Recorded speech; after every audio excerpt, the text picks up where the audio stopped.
Өнөөдрийн бичлэгээрээ эрүүл мэндэд өндөр ашиг тустай шанцаа буюу сохор майлзын жуус хэрхэн бэлтгэх гэдэг талаар мэдээлэл бэлтгэлээ. Тэгэхээр энэхүү ургамал нь бол хүний биед асар ашиг тустай хамгийн нэгдүгээрт биенээс хорыг гадагшлуулж хордлого тайлдаг, элгийг цэвэршүүлдэг гэдгээрээ нэлээд алдартай ургамал юм байна. За зөвхөн элгийг цэвэршүүлээ зогсохгүй. За өөрөө бол эрдэс минерал, наатар, магн, кальц ихтэй юм байна. За тийм учраас сарын тэмдгийн өвдөлт хямралыг намдаах арьсны өрөвсөл мөн өтгөн хаталтанд бол онцгой өндөр нөлөөтэй байдаг ахна тийм ээ. Тэгэхээр 7 хоногт 1-2 өтгөнөө гаргадаг. За тэгээд гаргах гэж маш их шаналдаг, зовир шанал ихтэй байдаг хүмүүс энэ жүүсийг өглөө болгон хэрэглэснээр өдөрт 1 удаа ямар ч зовиргүйгээр өтгөнөө гаргаж байгаа юм байна. Дараагийн ашиг тус нь болохоор энэ гиз буюу хэвлийн тархалтыг бол багасгадаг. За тэгэхээр хэвлийн тархалт гэдэг бол хамгийн хэцүү арилдаггүй хэсэг байдаг шүү дээ хүний тархалтын. За тэгэхээр бусад хэсэг маань хэвэнч гэсэн хэвлийн тархалт ялангуяа олон дахин төрсэн ээжүүдэд маань энэ хэвлийн тархалт бол байнгын асуудал байдаг. Хэвлийн тархалтанд бол эрэгтэй эмэгтэй гэхгүй өндөр үр дүн өсүүлдэг энэ бол шүүс бол юу ах нь шанцайн жуус маань байх нь тийм ээ. Дараагийн үр дүн нь болохоор шаардсны маргааш өглөө бол шаардлагатай тайлахад энэ жуусыг уух нь бол маш их үр дүнтэй байдаг гинэ. За тэгээд энэ жуусыг хэрхэн бэлтгэх вэ гэхээр энэ жуусанд маань орцсон бол цорын ганц зүйл байгаа. Энэ бол ерөөсөө ганцхан ургамал шанцаа маань байгаа. За тэгэхээр бид нар дусал уусч явах нь холихгүй ахын тий бусад төрлийн алин банан бусад төрлийн өргөс тэмхтэй гих мэтлэн ногоог бол ерөөсөө холихгүй дан ганц энэ жуусыг бол хэрэглэх нь эрүүл мэндэд онцгой үр дүнтэй юм байгаа. Эхлээд хамгийн нэгдүгээр шанцаагаа сайхан сайтар угаад цэвэрлээд за тэгээд зөвхөн ишийг хэрэглэх биш. Тэгэхээр бас тэр нөгөө навчинаас хэрэглэж олно. За тэгээд нэг удаадаа уух, нэг хүний орцонд бол яг хөөрэ 500-аас 600 грамм шанцаа хэрэгтэй. Тэгэхээр гэртээ жингүү хүмүүс бол яана гэж санаа зовхгүй анханасаа худалдан авахдаа 500 граммаар юм уу 600 граммаар нь багцлуулаад авчих юм бол бас боломжтой. Тэгэхээр би энэ шанцаагаа болохоор Дэнжин мянган хүчит шонхор захын нарийн ногоон дээрээс килограммын 8000-аар худалдаж авсан. Өмнөх 7 хоногт эхлээд угаа цэвэрлсэн шанцаахаа усын маш сайн сэгсрээд за тэгээд хуурай олцсныхан дараа яг хөөрэ жижиглэж хэрчин. За тэгэхээр таны холигч тийм ээ миксер чинь хэр хүчин чадалтай вэ? Ямар вэ гэдгээс хамаарат 1-3 см-ийн өргөнтөгөөр хэмжээтэйгээр ингээд жижиглж өгөх юм байгаа юм. Тэр хитрхи жижиг байвал бас зарим холигчонд бас явдаггүй тийм ээ. Тэгэхээр холигчондоо тааруулаад шанцаагаа 1-3 см-ийн хэмжээтэй бол хувааж жижигл сайхан хэрчээд за тэгээд холигч руугаа хийгээд дээрээс нь сайн чигчиж өгөх юм байгаа. Чигчид дарж өгөөд за тэгээд холигчоо ажилуулахдаа эхлээд өндөр хүчтэйгээр ажилуулахгүй тэгэх юм бол нөгөө шанцааг минь цацаа хийчих шүү дээ тийм учраас эхлээд зөөлнөөр нь гэж явж агаад ургамал маань бутраад доороо ингээд шүүснэгээ ялгараад эхэлнэ. За тэгээд эхлэхдээ зэрэг нь дээрээс нь ургамлаа сайн дарж өгөөд холиод тэгчгээд яг юуг нь хүчийг бол нэмэгдүүлж олно.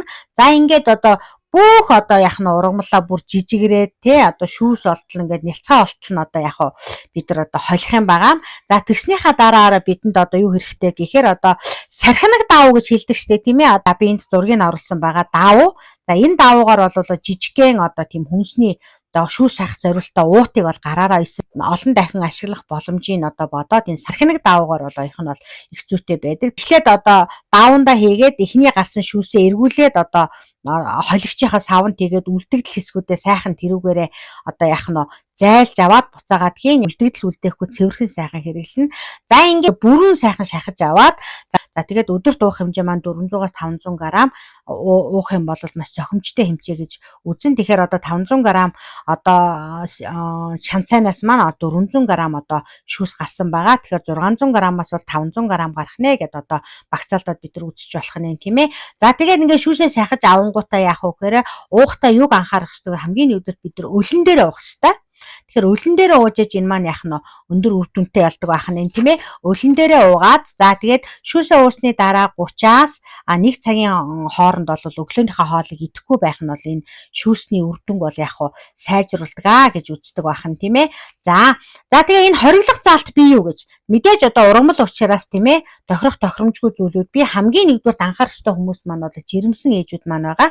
За яагаад жирэмсэн ээжүүд маань үүнийг анхаарах ёстой гэхээр энэ ургамал маань өөрөө эхийн сав умайд одоо агшилт өгөх одоо тийм үйлчилгээ үзүүлдэг учраас одоо эмчийн зааврын дагуу одоо маш бага хэмжээг нь маш багаар одоо ууж хэрглэж болдго юм байна. Огт хоригдсан бол биш байх нь тийм ээ. За хоёрдугаарт болохоор аяг болоод хус модны харшилтай хүмүүс тий. За дээр нь одоо цэцгийн одоо тоосонцроос харшилтай хүмүүс бол бас уухад болгоомжлох хэрэгтэй юм байна. Энэ бол яг үгээр тэр харшлыг яг сэдрэх магадлалтай. За гуравдугаарт болохоор бөөрийн аливаа өвчлөлттэй хүмүүс заавал одоо мэрэгжлийн эмчийн зөвлөгөөний дагуу уух хэрэгтэй юм байна. Тэгэхээр одоо бүх зүйл одоо хүн болгон сайн биш байх нь шүү дээ тийм ээ. Тэгэхээр таны биений онцлог, өвчний чинь онцлогоос хамаарат энэ маань тохирохгүй гэж бол яг байх нэ. За ингээд шүүсээ уусан болоод сайхан одоо энэ үлдэгдэл ургамлын маань үлдэгдэл байгаа шүү дээ тийм ээ. Үүнийг бол хайсан ч болно эсвэл одоо үүнийг одоо юу гэдгийг гаргаа тавих юм бол энэ одоо шанцаа гэдэг ургамал маань өөрөө тийм хурц ихэн үнэртэй, хурц амттай. Тэгэхээр энэ үнэрт нь бас одоо зарим нэгэн хорхой цавж бол дайжж арилдаг гинэлтэй. Тэгэж бас ашиглаж болдгоо гэж одоо энэ хүмүүс ярина лээ. За тэгээд миний үдсэн одоо тэр Солонгос эрүүл мэндийн нэвтрүүлэг дээр болохоор нэлээд туранхай өвхөн оролцож байгаа. Тэгээд туранхай эмэгтэй болохоор ямар зовирын улмаас одоо үүнийг уусан бэ гэсэн чинь өтгөн хаталтаас маш их зовирлдаг. Тэгээ өтгөн хаталтаас зовирлдаг учраас энэ жүүсийг одоо жилийн турш өглөө болгон ууснаар яах вэ гэхээр өдөр болгон ерөөсөө уугаал 3 дахь хоногоос эхлээл өдөрт нэг удаа ингээд сайхан өтгөнөө гаргадаг болсон. Тэгээ тэр зовирууд нь арилсан. За дээр нь бол яасан гэхээр жилийн турш уухад бол 5 кг өөр ямар нэгэн дасгал хөдөлгөөн илүү одоо нэмэлт бүтээгдэхүүн юу ч хэрэглэхгүйгээр зүгээр 5 хил одоо яг турсан байгаа юм. За тэгэхээр энэ мэтлэн дээр одоо үр ашигтай одоо өөрт үзүүлсэн ашиг тусын талаар бол маш их одоо сэтгэгдэл олон бичлэгүүдийг та нар маань бас интернетээс хайгаад үзэх юм бол зөндөө гараад ирнэ те. Тэгэхээр шанцай гэж одоо монголоор хэлж байгаа боловч одоо англиар бол селери гэдэг. Тэгэхээр аль нэгээр нь одоо бичээд хайхад бол энэ талаарх мэдээлэлүүд нэлээд их гарч ирэх бах. За та бүхэндээ эрүүл мэндийг хүсье. Баярлалаа. Баяртай.